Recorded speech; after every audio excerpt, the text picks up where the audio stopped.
All right, good afternoon, everybody. Welcome to a nice, cool, but cloudy day in wonderful Chicago, the Windy City. Glad to have everybody here today.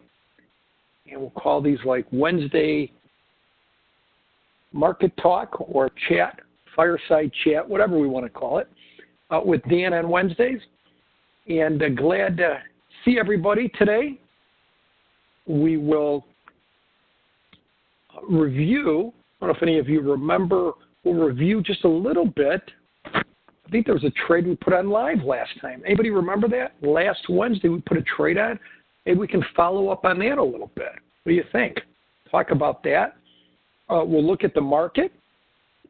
And with the volatilities lower, and we'll talk more about that, I'm going to be looking at a calendar spread. If you've ever done a calendar spread. And then what's the prominent stock that has earnings tonight? What's the most prominent stock that you can think of that has earnings after the close today? Netflix, right. So we will look at Netflix, and I'll give an idea on how to look at it and a trade idea. And that's what we'll do today. Kind of review last week's trade that we looked at. Just take a look at it. I think it'll be good learning when you look at something instead of just one time. And then we'll look at the market. And based on what's going on in the market, I'm going to look at a calendar and I'll walk you through that. And then we'll look at Netflix earnings or after the close today, and we'll look at that. Okie doke. How's that sound for a plan, as they say? Remember that in the 70s? What was that song? Gonna make a plan, Stan. Da-da-da-da-da. Remember that song in the 70s? Whatever that was a good song. Or at least one of those songs that sticks with you, right? I don't know if it was a good song, but it stuck with you. All right. So let's move on. Today is for educational purposes only. And one thing I want to just talk about just for a second here, just to throw this out at you for thinking something we're excited about. Sheridan Mentoring has been around for quite a few years. Let's see. What year is this? We're 2009. So at least 15 years we've been around teaching retail traders how to teaching them the craft of option trading. And this new program that we're launching November 11th, just giving you kind of a quick preview, it's really what it's doing is making Sheridan Mentoring in the intense teaching and not intense, that's a strong word, the teaching and teaching you the craft, or making it more accessible to the masses, right? And so we'll be talking more about it, and I think next week we'll have the ability to sign up for trials, but this is basically just giving you a quick thumbnail what it'll look like starting November 11th. And the basic package, which will be $49 for the first month, and then $125 per month. After that, it'll be $95 a month. You get a discount if you just want to do it for the whole year at one time, but very accessible. And when you get there is you're going to get like a couple hours a day. You get an opening bell where I think that'll be hosted by Mark Fenton, who works with me, and be going over in the morning what's the day looking like, but more important, what are some opportunities? And so they'll involve trade ideas, but teaching, right? It's teaching and trade ideas. And then each day, there'll be a trader's lounge, probably one with myself, or will be one with myself, one with Mark Fenton, anywhere from 30 to 45 minutes, and it'll be exactly taking you through, again, trade ideas, some teaching, And so you'll have just in the basic package a good 2.5 hours a day. Just in the basic package, it'll be, again, something we've been famous for, the teaching, trade ideas. We'll be following through with them. So it's, you're going to get the best of both worlds. You're going to get trade ideas, but you're going to be taught this, right? We're trying to help you learn this yourself. The Basic Plus program, which would be $325 per month, really, gives you the opening bell and traders lounge, which is the basic. But the big thing there is it gives you our current live online class every month, which we meet twice a week for 30 to 45 minutes. And we've been doing that for years and years, and you'll get the online class. And then the ultimate, you're getting the usual, the traders lounge, the opening bell, the online class. But the difference is kind of what we've specialized in the years is helping you do this yourself. So we added on one personal mentoring session, and then there'll be trading groups, which meet 1 to 3 times a week. And that would be the monthly prices, and then if you pay for the year, you get that. So we'll be talking more about it, showing you more things as time goes, but I think it'll be exciting. I think it'll be, for the prices and stuff, I don't think there'll be anything out there close to it in terms of the teaching, the trade ideas, what you get in concise manner that's something you can use it. And we'll be very sensitive to the different levels, beginner, intermediate, advanced, and we'll teach you the craft. It should be great. And here's just a rough idea. If you can see sample schedule, like for the week, of what you get, it's a lot. This is just, it's giving you a rough idea. On any given day, you're getting at least 3 things. And just for your basic program.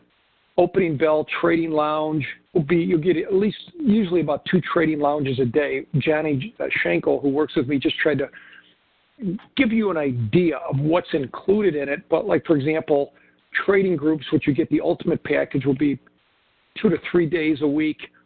But on any given day, you'll be giving, with the basic program, 3 different sessions. So it should be wonderful. I mean, I think you'll really enjoy it, and we've made it accessible. So we'll, again, give you more information as it gets closer. The key thing will probably start next week. Sign-ups, it's just going to be $49 for the first month on the basic. And again, after the month, you could do any of these programs and whatever you'd like, but the basic would be $125 a month. After that, if you sign up for the year, it'd be $95. So, for even in the basic program, for $912 times 95, which is a little over $1,000 for the whole year, you're getting like a trading school. Some of the other ones just give you a little more hands-on stuff if you're interested in being more independent. But anyways, that's it. We're excited, and again, it's going to make Sheridan Mentoring accessible to everybody, right? And I think we're going to knock the newsletter guys, the subscription service guys out of the water, right? That's what I think, because now we're giving for, similar prices, much, much more and much better. So I'm excited about it. Well, first of all, let's look at the trade from last week. If we look at the trade from last week, how many remember last week, first of all? How many remember there was a last week? I do. How many remember the trade? This is the trade we did last week. How many remember this? Any of you remember? Was anybody here last week when we did the iron condor? I'm just going to do a quick review. There has to be one person. Okay, Cal and Charles remember last week, which is good, and they remember the trade. So here was the trade last week. Just going to refresh you, get the cobwebs out. Won't take long on this. And what's the lesson that I want to get across in this review? The lesson I want to get across in this review is, you ready? How do you handle a big move up in the SPX? Answer, duration. Dan, say that again. What's the lesson you want us to learn today from the review of this iron condor? The answer is, how do you handle a big move? Not patience, right? Duration. Duration's the answer. So how do you handle a bigger move in a vehicle? Duration, right? That's going to be the lesson. So here's the trade. I went in the November 22 expiration. So as of last week, when we were looking at this trade, I believe it was 43 days, somewhere around there. You with me? So we were looking at a 43-day iron condor last week. Hey, Dan, where was the price last week when we were looking at it? Good answer, good question. 29.24, right? So we were around this level in the middle of 29.24 last Wednesday. Today, we are at 29.89. So basically, since last Wednesday, when we did this, till today, how many points are we up? About 60. We're up about 65 points.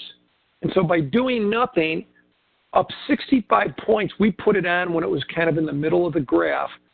We've gone 65 points against us. And what we sold for $1.20 credit last week, you know what it's trading at today? $1.20. So did we lose 1 cent from the SPX going 65 points against us? No. Why? A couple things. Volatility came down a little bit, but we had duration, right? Duration helped and volatility came down. But if this, instead of it being a 43-day iron condor, if it was a 7-day or a 10-day, even the volatility helping us, it would have still been a more turbulent experience.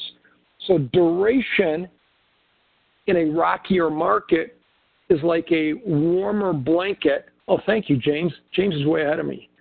It's like a warm blanket in a cold Chicago wind. I was just going to say that. Yeah, thank you, James. So we were selling the strikes we were selling. This was just a cheap iron condor, meaning because we did the width, an iron condor is just a credit spread in the calls and one in the puts. So we did these are the strikes we did, 5 wide. And again, because of the $120 credit and we were doing 5 wide spreads, the total risk of this spread, it's defined risk spread, was the distance between the strikes, 500, less the credit, so $380. Remember this? So if SPX went to $1 billion or to minus $1 billion, that's the most you could lose if you did nothing, right? So $380. And do you remember what we were trying to do, folks? We gave a simple plan, right? We wanted to make 10%, and that would be 10% of our margin or risk, 380. So our goal to make 10%, and I rounded this to $400 because I could do math easier on 400. So 10% of that would be about $40. And I think we said if we buy it back in for 75-cent debit, if we sell it for $1.20 credit, which I did live, and I buy it back for 75-cent debit, I make 120 minus 75. That would be 20 and 25. Oh, that'd be 45, right? 45. I sold it for $1.15 credit, didn't I? Talking to myself. $1.15. I apologize. I actually got it live for $1.15 credit. So instead of 500 minus 120, it'd be 500 minus 115, right? So our margin would be $385. So if I'm looking to I'm trying to buy it back for 75 cents, and I sold it for $1.15, there's my 40 cents, right? So I'd make 40 cents divided by the 385, it'd be about 10%. I said I don't want to lose more than 15%. If the spread goes to 175, I'd get out of the iron condor. If I sell it for $1.15, and it goes to 175, I would be out $60. That'd be about 15% of this number, and I'd buy it back. So that was a simple, easy, kind of no-touch iron condor that, because we didn't talk about adjustments. You with me on that? Now, a couple things we could do here today.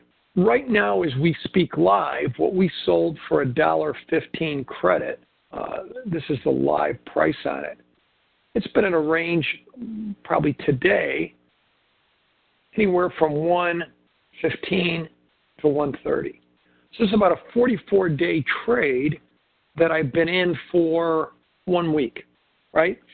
So one thing I can do, when we put this iron condor on, we said it was around 29.24 when we were looking at it, kind of in the middle, 29.24. And we said right now we're at 29.89. This is the expiration graph in about 40, whatever, I'm just guessing here, 42 days. This is the picture of how things look today.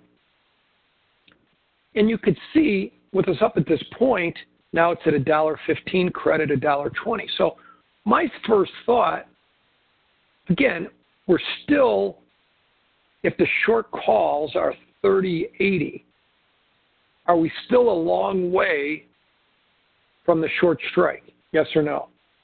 Are we still a long way from the short strike? Yes. Reality. Second reality. In the history of this country, in the history of the world, have we really been that close to 30.80 in the history of civilization? Yes or no? No. So probably, right, are we going to be through 30.80 to expiry? No. But as I look at this as a trader, why aren't we making money? Why are we still, with the SPX up about 70 some points, why are we still near the price at which we sold it? Because we're getting too close too soon, right? In other words, over the last week, we've moved up 70 points. That's a bigger than expected move. So we're getting too close. So one idea that I like to think of, again, you say, Dan, what would you do? Well, probably the first thing I would do is, you know what? We've moved away from the center, right, all the way to here. I don't think we'll be through the short strike, but again, with this much time left, we're too close. So another idea would be we're around 115, 120, 125. If I could get this spread off at the same price I bought it, $1.15 or $1.20, and recenter it, right? Recenter, put on another iron condor and recenter it, I haven't lost a step. Does that make sense? With so much time left? That would be one idea. I'm just giving you one idea. We don't have too much time to go over everything. Does that make sense? Yes? No? Okay. So that's what I would do at this point. But again, here's the magic. Do the market makers in the pit, if James or Patrick or Cal had this on, do the market makers in the pit, do they know that Patrick or James or Cal want to get out of this at $1.15 or $1.20? No. So what do you have to do? You have to have an order in, right? If you don't have a stinking order in, how are you going to get filled? So right now I'd have an order in for maybe $1.20. I'd lose $5. I'd lose a latte at Starbucks, and then I'd recenter the whole thing. Does that make sense? Anyways, that's the, as Leo says, do it. Yeah, you got to do it. And again, you say, well, Dan, it's going to cost you commissions. What's been going on the last 2 weeks? A commission war. Now, what have we learned in the last 2 weeks? What have I learned? I've learned that the brokerage industry is no different than any other industry, right? They all, if you read the Wall Street Journal every day the last week, they all take their turn saying we're zero commissions. Agree? Agree? E-Trade, Schwab, TD Ameritrade, Tastyworks today, I got an email, but it's more on stocks. They haven't come down on their options. But have you guys all noticed that free, that's what kills me, why people can't be honest. Free means different to everybody, doesn't it? Right? If I ask Leo or Jen, what does free mean? It's pretty clear what free is. But a TD Ameritrade is free. Yes or no? Is free options commissions free? What does free mean to TD Ameritrade? Free means 65 cents a contract. Now, is 65 cents a contract with fees and everything, is that a good rate? Just thinking great rate. In other words, like Wayne says, primarily online brokers are offering free trades. But what we're saying, Wayne, is free is whatever free could be, free, but give me a Portillo sandwich every week. Free is what free is not free. Here's what free means to Dan Sheridan. My options trades will be zero. My commissions will be zero. That's what free means. That's what I think it means, right? But if you look at the fine print on any of these Wall Street Journal ads for any of the brokers, free means different things to different folks. Now, James says free isn't necessarily good. Now, the rates that they're at are wonderful. Robinhood and others sells the order flow to high-frequency traders.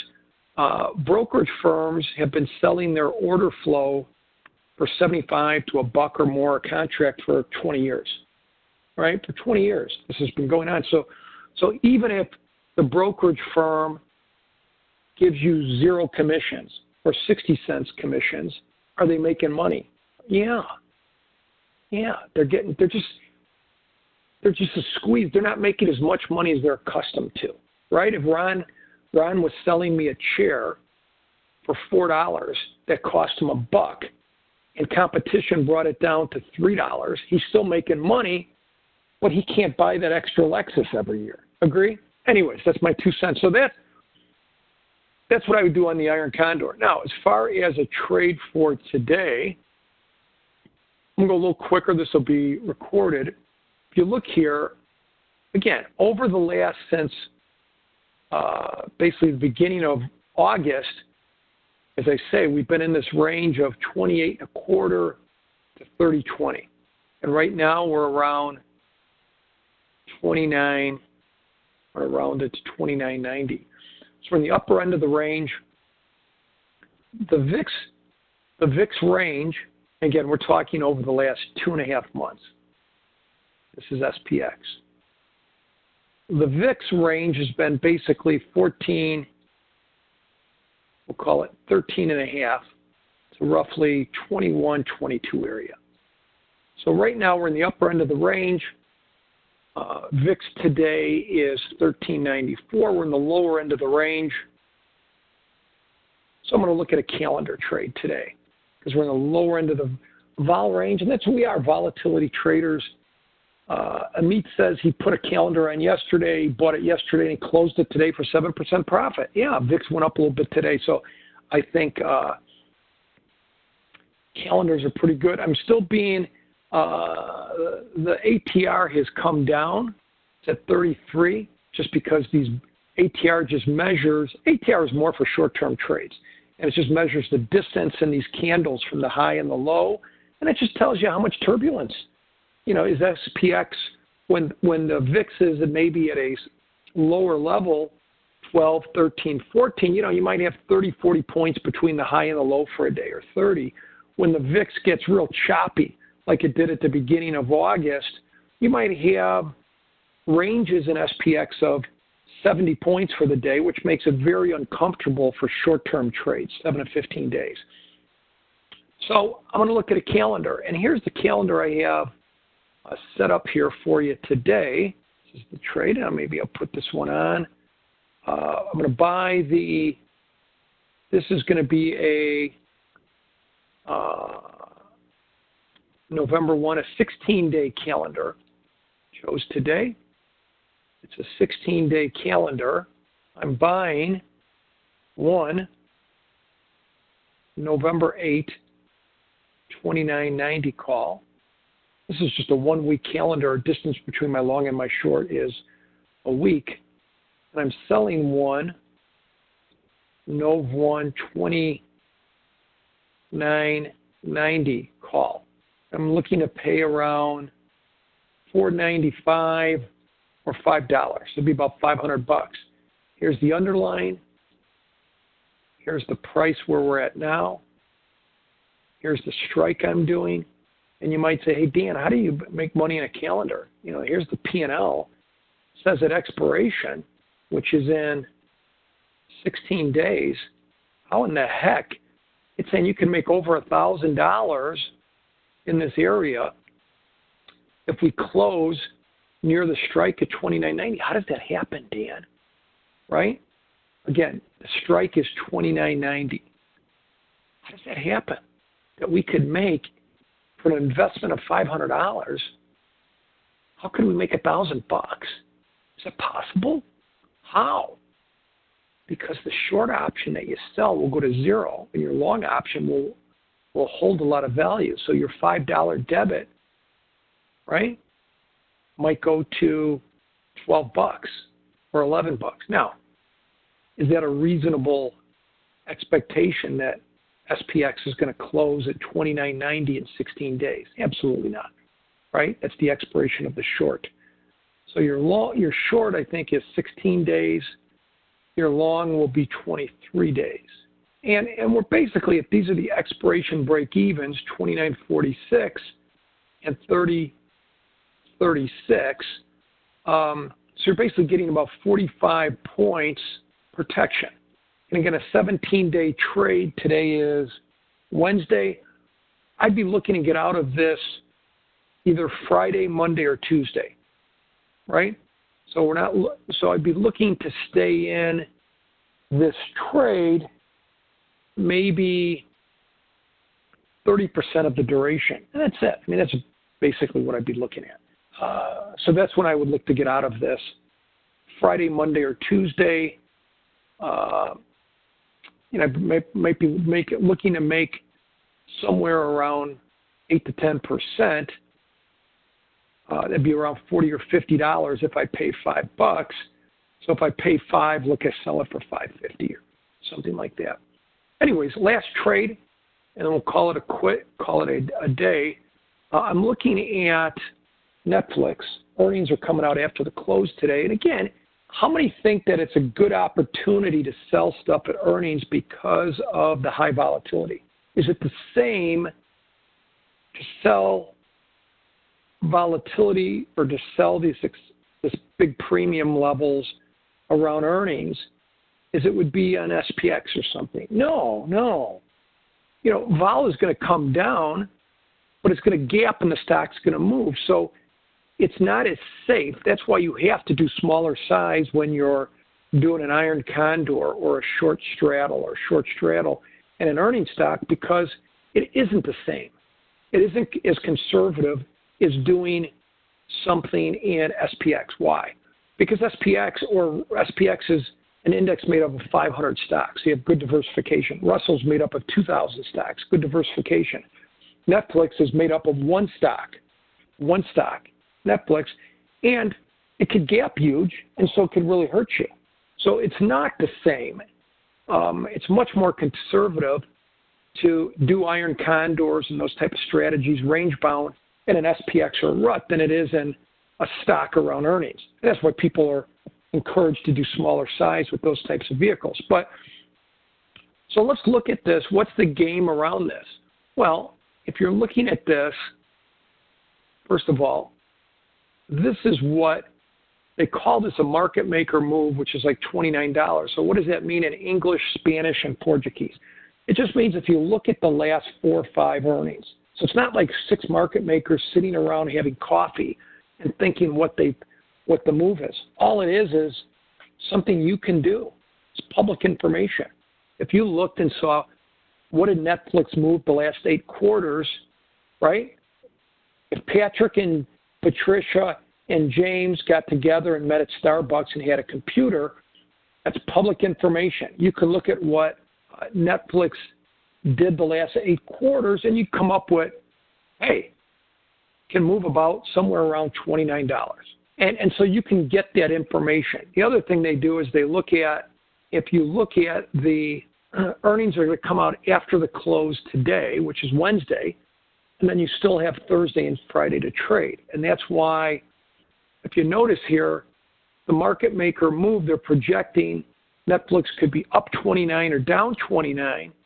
But if you look at the OC 18 expiration, that's going to be a little bit more than the expected earnings move. Why?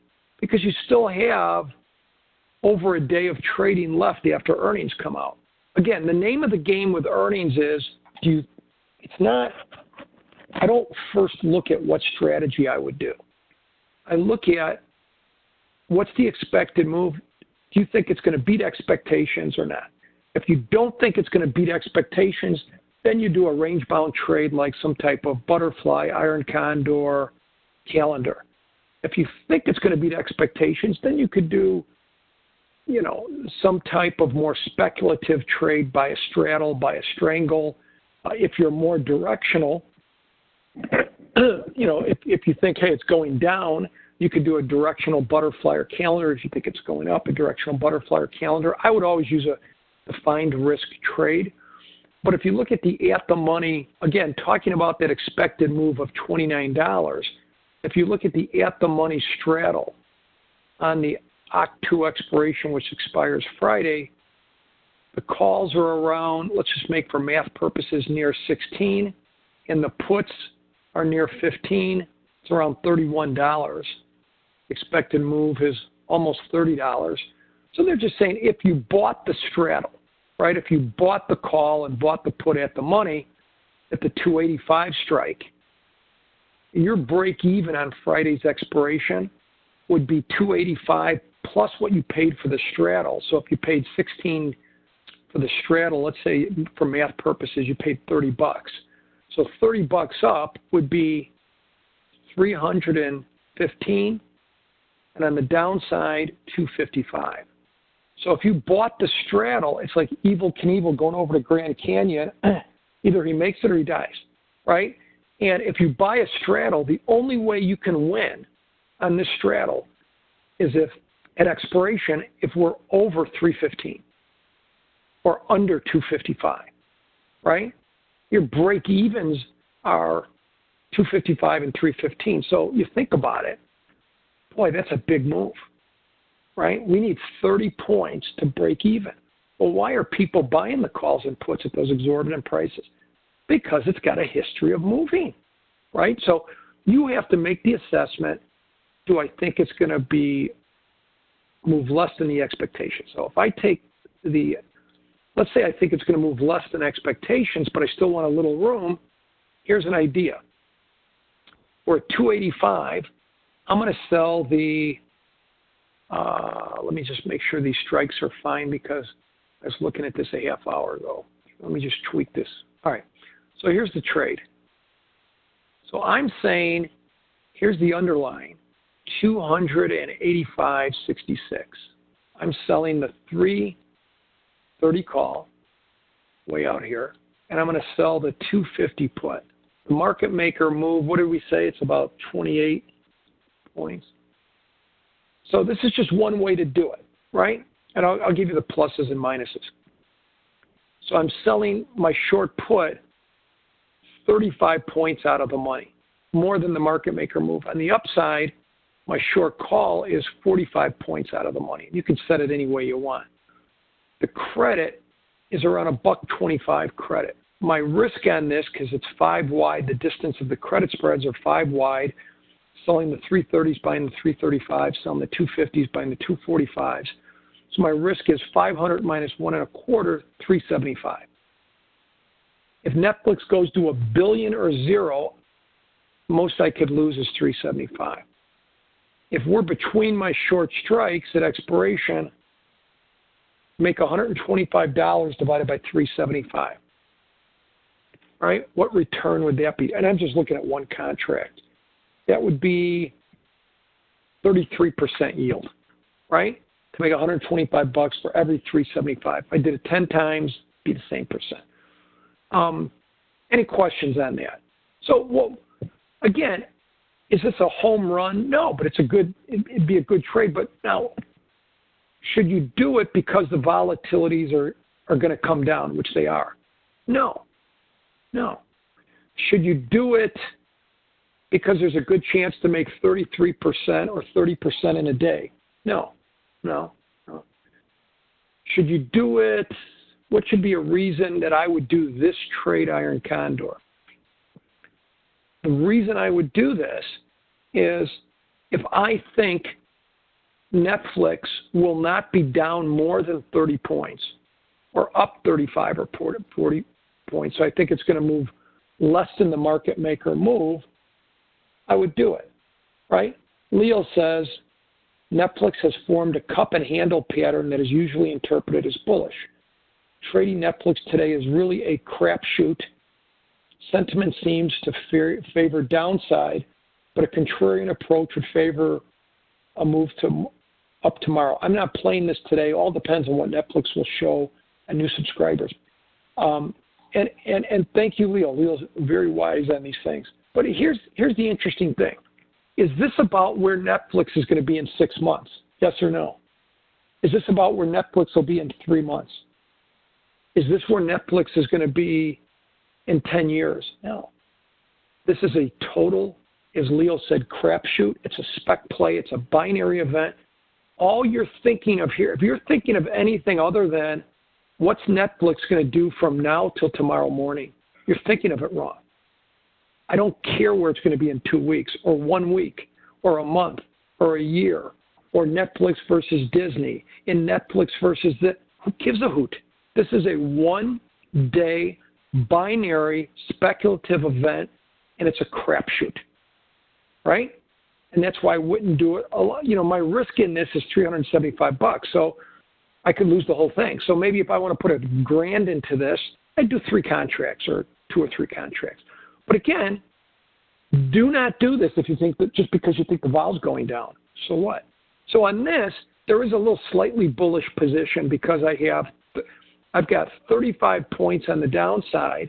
I've got 45 points to the upside.